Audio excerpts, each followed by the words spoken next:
Hey guys, what's up? Welcome back to my channel. Now let's begin today's video with this question. What are those elements in a highly anticipated movie or TV series that is bound to flop?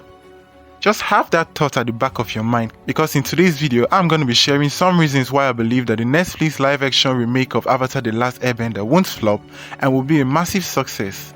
So without wasting any more time, let's dive into today's video. Now, the first reason which I have on my list is the fact that they are bringing their A game in this first season. So we consider the question which I asked in the beginning of this video, that what are the elements that can be seen in a highly anticipated movie or TV series that is bound to flop? And the first answer I have to that is the very fact that shows don't bring in their best in the first season or the first part of their films. Now, a good example of this is seen in the recently released and recently cancelled Netflix show Cowboy Bebop.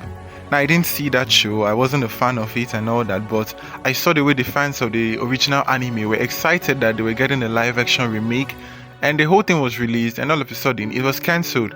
And the best that the creatives of the show had to say was that the good parts were coming in the next season, or they were saving the best for the future. And a good critic which I saw online was like, no, you have to bring in your A game in the very first season. And looking at everything that has been going on in the Netflix live action remake of Avatar, they are bringing everything which we love in this first season. We already know that Azula is going to be in this first season and maybe have an expanded role. Avatar Korok is having an expanded role as well. And everything is being expanded and then made into an epic show. That's to tell us that this show is not going to be a watered down version of the animated series or have something scrapped out. No. It's even going to be grand, it's even going to be epic. And we the fans, we can be rest assured that we're not going to have our hopes down and get this show cancelled the way Cowboy Bebop was. No, that's not going to happen. The next reason on my list why this show won't flop is because a majority of the cast and crew are fans of the original Avatar, and therefore they understand the characters and the story. Now, we can't talk on this point without looking at what happened in 2010 with the last Airbender movie, which was produced, written and directed by M. Night Shyamalan. And till this day, I haven't seen that film, but trust me, I've seen a lot already online. And one of the few things people pointed out was the fact that it was as if the whole movie was just confused with what the original Avatar was like, the pronunciation of their names.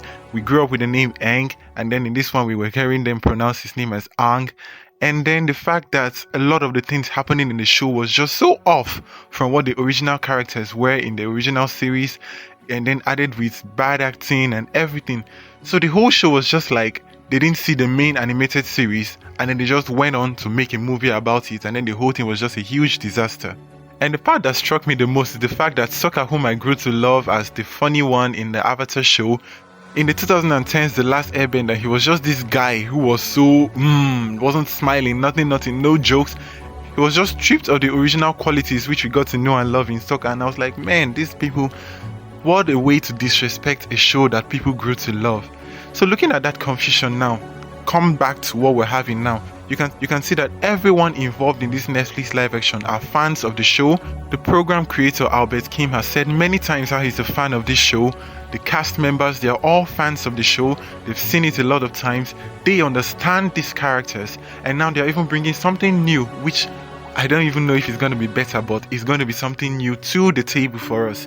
So having people that actually understand this show means that they're going to convey something that the fans actually love, because if we all love something, we only want to make it better. So seeing that all of them are involved in it and they are all fans of the show, and then they understand the story, the character, everything, they are going to deliver. We're not going to have something as confused as the 2010's The Last Airbender.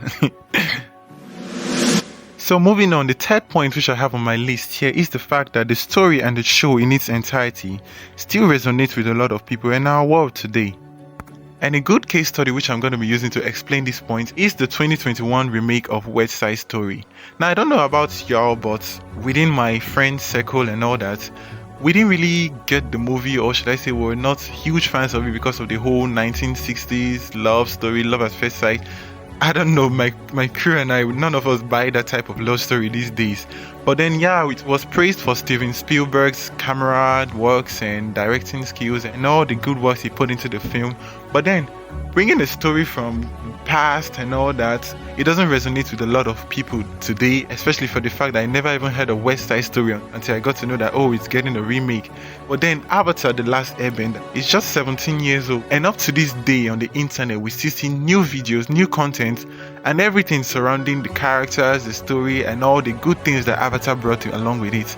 So with the live action remake now, you can get to know that the fans are still around, we still love the show, and we're still ready for more. And you can see that when Netflix brought the original Avatar into their streaming platform, you could see how it topped charts and everything, and it was a massive success for the streaming platform. So that's to tell you that a lot of people still have Avatar in their hearts and we're here for more.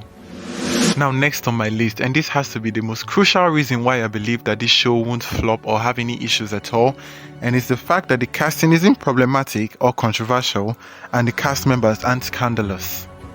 And again, to talk on this point, we'd have to look at M. Night Shyamalan's The Last Airbender. Now, I believe the world didn't have a problem with Zuko and the Fire Nation being race-bended to be South Asians instead of the East Asians we saw in the animated version. But to have our main actors be played by white actors and then they are just pushed into the Native American society and then they stand out as the only white people in the village filled with Native Americans, it was just so off. And looking back at history, at movies that have received a lot of backlash for whitewashing like Aloha and Ghost in the Shell, it doesn't pay to like whitewash Asian characters or native characters or characters of different races and then have white people play them. And for those that have been in my channel for a while, you'll be like, oh, why are you saying this? You're supporting Ariel being played by a black girl. I didn't see Ariel being dressed as any race in the world. She was a mermaid who came to the land and wanted to become a human being. So yeah, in my book, that doesn't count. But in this live action remake now in Netflix, I'm just in love with the whole cast members. They all fit the ethnicity, everything. They're just perfect for this show. And having cast members like that who are young, who are enthusiastic about this show, so far so good. Most of them are newcomers. They already established actors which they brought into the show are not problematic, no scandals so far. And with that, they're going to have a smooth running and then deliver the best for this show. Speaking of scandal, we can see what having a scandalous cast member costs for Death in the Nile with the whole response the show is getting. That's due to Armie Hammer's whole alleged, yeah, you know what I'm talking about. Because of that, the show didn't receive a lot of praises. I don't know because of him, but it was just so unfortunate. But Avatar, we're not having anything like that, so we're good to go. Now, the last point which I'm going to drop today is the budget of this show. I've talked about it a little bit in my previous video. I'm going to leave a link to it down in the description below. The budget of this show is massive. And with such a budget, we can't expect to see any whack kind of bending abilities or any funny looking fire or air bending in the show. Everything is going to blow out. And I'm not even worried because the rate at which I've seen a lot of shows deliver a great work. We all saw the beautiful work of art in Shang-Chi and the Legend of the Ten Rings with the whole air bending kind of stuff. It was so beautiful to behold. And with Netflix pouring in a lot of money into that, we can even expect something better than that. So the budget, when I saw the budget of this show, I was sold that everything is settled. We can't expect anything bad to come out of this. And with all that, I'm going to have my fingers crossed, hoping that every point that I've given in this video actually work out and then we get a good show in the end. So that's it for today's video. Are you still anxious that this show might flop or something else? Let me know that down in the comment section below. Share your thoughts and reasons also why you feel this Netflix remake may not flop as well. Let me know all that down in the comment section below. Thank you for watching this video. You can check out more of my videos. Please hit the like and the subscribe button and I'll see you next time. Bye.